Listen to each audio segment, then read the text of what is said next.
ఇప్పటికే చూస్తున్నాం. నక్సలైట్లని వాళ్ళు ఒక పక్క చర్చలకు వస్తాం, మాకు అవకాశం ఏంటంటూ లొంగిపోతూ వాళ్ళ దగ్గర ఉన్నటువంటి వస్తువులన్నీ సమర్పిస్తుంటే కూడా దుర్మార్గంగా చంపుతున్నారు. ఆ విధంగా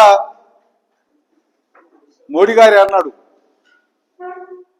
మనల్ని అర్బన్ నక్సలైట్లుగా ముద్రేయచ్చు, అర్బన్ నక్సలైట్లుగా ముద్రేసి మనల్ని అంతం చేయటం కోసం, మనల్ని లేకుండా చేయటం కోసం చేసే చర్యలు మొదలు పెట్టవచ్చు.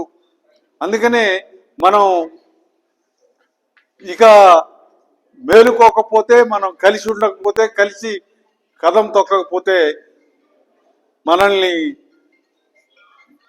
లేకుండా చేయటం కోసం చేసేటువంటి దుర్మార్గపు చర్యలకి పాల్పడతారు. అందుకనే మనందరం అప్రమత్తంగా ఉండాల్సినటువంటి అవసరం ఉంది. రామారావు గారి విషయంలో రేపటి నుంచి ఏం చేస్తారు, ఇవాళ సాంబశివరావు గారు ఎట్లాగా 0 అవర్లోనో స్పెషల్ నోటీస్ ద్వారాగానో ఆడ వాయిస్ చేస్తాడు. వాయిస్ చేసిన తర్వాత అటు నుంచి వచ్చే వాయిస్ ఏంటో చూసి మనం కార్యక్రమం తీసుకోవాల్సినటువంటి అవసరం ఉంటుందని చెప్పి భావిస్తూ రామారావు గారికి మరోసారి సంతాపాన్ని తెలియజేస్తూ వారి కుటుంబానికి సానుభూతిని తెలియజేస్తూ సెలవు తీసుకుంటున్నాం.